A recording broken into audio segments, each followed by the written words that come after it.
What's up, everyone? Welcome back to the Collider Interview Studio at San Diego Comic-Con 2024. You two know how excited I am right now. Hazbin Hotel conversation continues. The first thing I have to say is curse words were about to dribble out of my mouth. I am going to remove them because it's still the beginning of the video. Congratulations, a season 3 and 4 renewal. Thank you. That's a big deal. It's huge. Yeah. I'm properly like animated today for it because it's unreal because now I'm seeing people react because I've known for a bit, and so it's like, I was like, oh yeah, like it's happening, and then now to see everyone like actually understand like the gravity of it's hitting, and I'm like, oh my gosh, yes, like we are going to be telling more of the story. I can't wait. What was your reaction when you first found out? Was it over the moon? Over the moon. Did you expect a double renewal to come? No, that's why I was over the moon excited.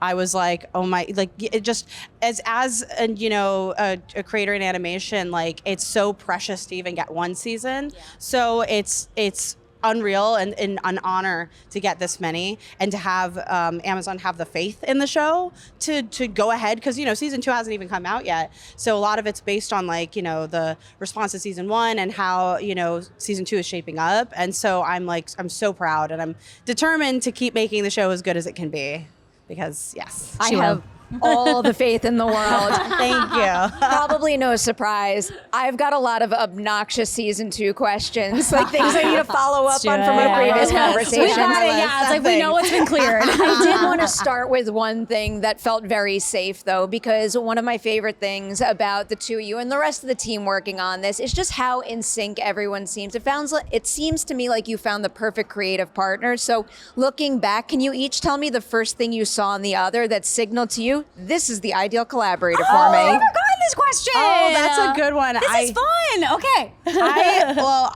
Can I tell the box question? Yeah. Okay, sorry, because this is so cute. So the first time, so obviously we recorded the season and everything, and the second Erika got into the booth, I was like, oh, this is just perfect. Like, you just were perfectly fit, and you were so easy to work with and so fun. But I think that moment happened though, even because we weren't in person for those, and they were very, that was the job and everything. So when I met you for the first time in person, it was at Sam Half's house, the songwriter, one of the songwriters for the show. And he has a very young one.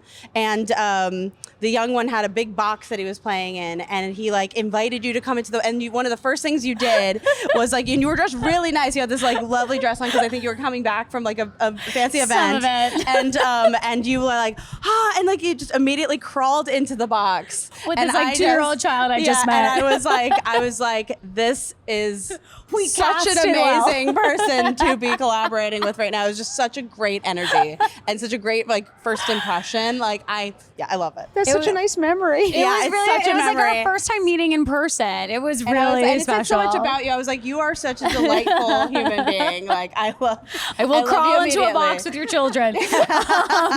Like no questions asked. I feel like, I was just so inspired by the first time I was in the voice booth with Viv. Like it's really rare on day one of a project where you're like, oh, somebody knows exactly what they're going for.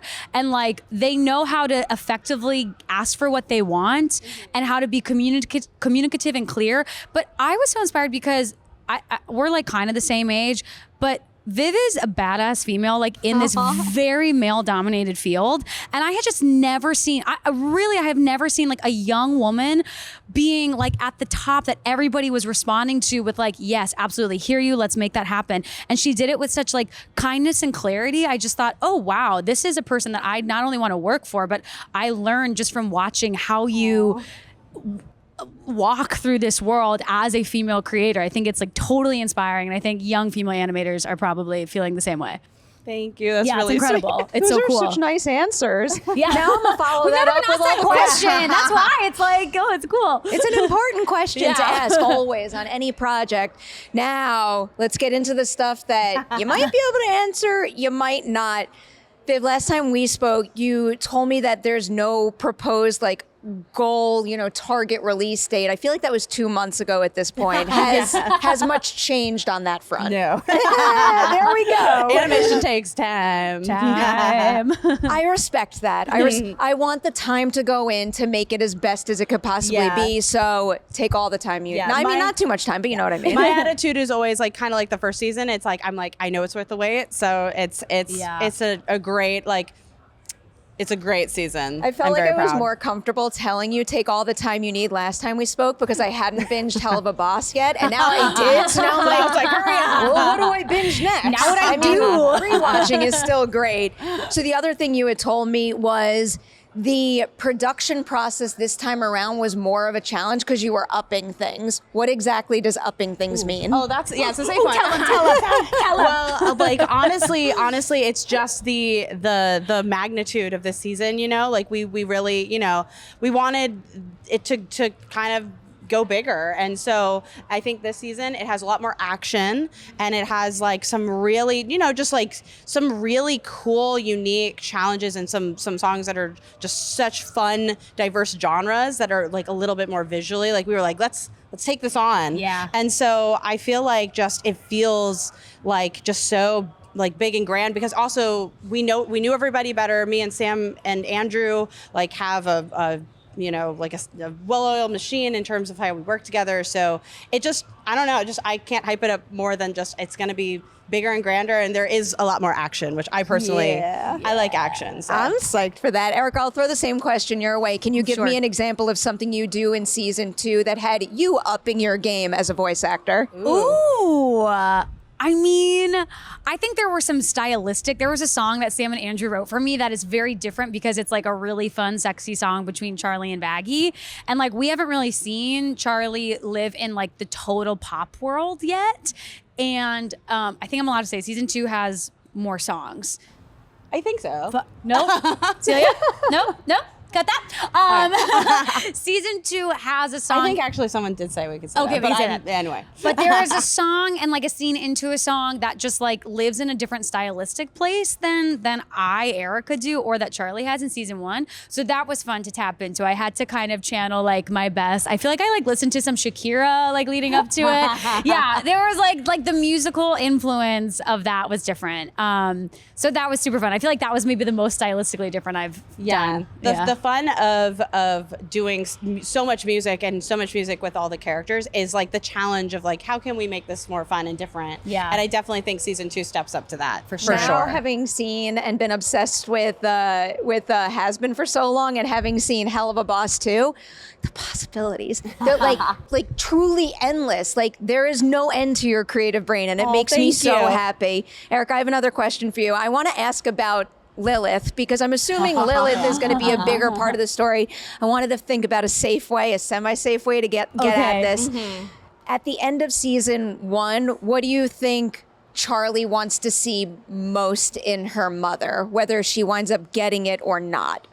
I think she just wants to see her. I was gonna say, I literally think that's the answer. I think she just wants, which is like my heart. Oh, my heart. But I really just think she needs to see her. She wants to see her. I think Viv probably knows the answer beyond that. Oh yeah. But like where I live, I just try and live. I asked Viv to not tell me things because I don't want to play the end before we get there. Yeah. So like right now, what I just live in is sort of that idea of she just wants to see her mom. She just wants to see Mama. I want her to see her mom. Yeah. Then I feel like, I don't know what's going to happen, obviously, but I say that, and then I feel like I'm going to regret it. Like, she's going to hurt her, disappoint her or something. That, but I know. The challenge is you never know. I like hurting people. But it's life. It's like sometimes the people who love you hurt you the most. Yeah, it's real. So it's too real. It's too real. Like all this stuff is too real. Yeah. I feel like a lot of these questions are going to be prefaced. I don't know if you can answer this. But we were talking a little bit about character backstory and who we'll learn more about in terms of how they died. Can you tell me any specifics in terms of who you're prioritizing with that kind of material? You know, that's safe. I actually really like the way you phrased that with the prioritization, because like for me, I really, so, you know, some of the characters I've had for a very long time and some of the information about them is kind of out there. And one of those characters is Alistair. I've had him for so long and I've developed him as a character for so long that people kind of know his backstory. And so it was a very high priority for me to canonize that backstory, because that's very full circle for me, just not only as a storyteller, but also just having this character for so long. So I'm very excited for people to see like the legitimately on-screen canon version of his backstory, because, you know, I've just had it for so long. So very excited for that. I'll take that. All right, so I passed with that question. Let's see what happens with this one. So at the end of season 1, Sir Pentious goes to heaven. So he's in heaven right now. I have to imagine that means we're going to spend more time in heaven. How would you break down how much time we're going to spend in heaven versus hell? Ooh. Oh, you know, I think, again, the safest answer will probably be that we just spend more time in heaven than we did in season 1. Fair enough. Because, you know, he's an important character, and we obviously, like, those are characters that, you know, we met in season 1. And so now he's up there with them. And so, you know, I'm really excited for people to see that, because it's a whole different dynamic, whole different setting to like spend time in. Different design. I love Yeah, the the design visual element. design. Like, it's just such a cool, like, visually pleasing thing to go from heaven to hell. The way Viv's designed it and her artists have designed it, it's like one of my favorite things, that contrast in season 1. So It's very fun. Yeah. It feels like, you know, when we're looking at all the assets for one setting versus the other, it feels like two different, like, completely different shows almost. Yeah. So I like those transitions. I also think it could be really exciting to transition to all the different layers of hell, which I now firmly understand. So technically, Charlie can go to the other layers. Yes. The rules of it is that Hellborns can go wherever they want in hell, and she is that. And so, you know, she can go and Lucifer can go and all them, but the sinners cannot. So that's very, very, very important rules, is that the sinners can only stay in Pride, which is where the whole of Hazbin takes place. Okay, so 2 questions. One for you that you probably won't answer, one for you that you can answer. oh dear. Okay. In the near future, maybe season 2, will we see any layer from Helluva Boss or any of those characters come into play in Hazbin? I'm really excited to just like explore what that could look like someday, but not in season 2. No. Fair enough. Fair enough. All right, Hazbin is Hazbin. Erica, for you, Oh, boy. if you could snap your fingers and create a scene between Charlie and one Helluva Boss character, which character would you pick and why? Fun.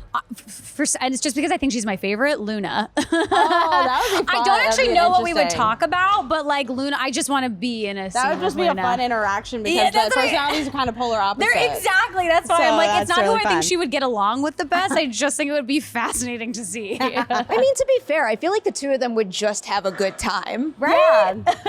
As soon as they connect on that one thing, then it would work. Yeah. Or Fizz. I feel like Fizz they would be get fun. along. Fizz would be chaotic. Fun. Fizz would be chaotic. Fizz would be like, let's just be loud. It would be. I mean, to be fair, I feel like any combination of characters on Yeah. both That shows was so fun. would be loud. Would be loud. Okay, to broadly tease season 2, you have done all of your voice work. You Yes. obviously know all the scripts. Is there a single episode of season 2 that you are most looking forward to having fans see? That's a fun one, because I could probably say it and it, you know, you won't know until it comes out. So personally, I'm a little biased. I really like episode 5. Which one is that? No, Yeah, I get. I'll tell you after. I don't remember. You explain why. Explain why. It's very grand. It's very cool, and just involves a lot of characters I really personally like. I remember which one she's talking about. Yes. Okay, great. Okay, great. Okay, I'll take that. You have to answer too. I like, they kind of have blended. So can I share? This is not a spoiler, but I've gotten to see a little bit. Yes, yeah. I think I am excited for. Is it the penultimate, episode 7? Yeah. Episode 7. It's the same thing. Reason why I liked episode 7 in season 1 is that like we're building. Like I just like the tension, and I think There's a lot of fun tension Yeah. and like that final, you know, because you also like, it's like, oh my gosh, like what's gonna happen, you know? Yeah. So Hazbin does a really good job of building that tension, I think, and like I was worried. I was like, well, how are we going to create that again to like get us to the end with as big a finish as we did in season 1? And of course they do, and they achieve it off the charts in episode 8, but like I'm always impressed by the step before, the one that gets us there, and that's episode 7. Yeah, keep you two here forever. And I feel like I've been greedy with you this Comic-Con. I'll end with one more question about the season 3 and 4 renewal, especially, you know, you finished season 1, you are well on your way with season 2. Is there anything about knowing the fact that you are getting 3 and 4? Is there something about that you think will serve the animation process well? Oh, yeah. No, I mean, anyone who works in animation, getting technical for a second, knows that, like, you know, it's so long. Like, it is such a long process. And so the sooner you can get started on a new season, if you know, the better. So knowing that we have 3 and 4, like, and they can just kind of roll into each other, I feel like just in a general, in a production sense, like in a, you know, the artists that we have on staff, you know, it's going to be easier for them to stay on the show, because anyone who also works in animation knows, you know, when your role kind of ends and there's not something immediately to jump onto, you go off and you look for other work. So it'll be easier to like maintain the voice between those 2 seasons, I think, because the artists will probably stick around. And so, you know, just like on every level, it's really helpful. So I'm excited for that too. Like, it's great. I'm so excited. I'm like literally trying to like staple my feet to the floor and not jump for joy right now. Congratulations. Thank you. Congratulations. I'm so excited. Seasons 2, 3, and 4. That's huge. So much story to tell, and I'm so excited to tell I'm going to be blabbing about every single ounce of it with you both. I can promise you that. Congratulations. Thank you. Thank you so much. Bye.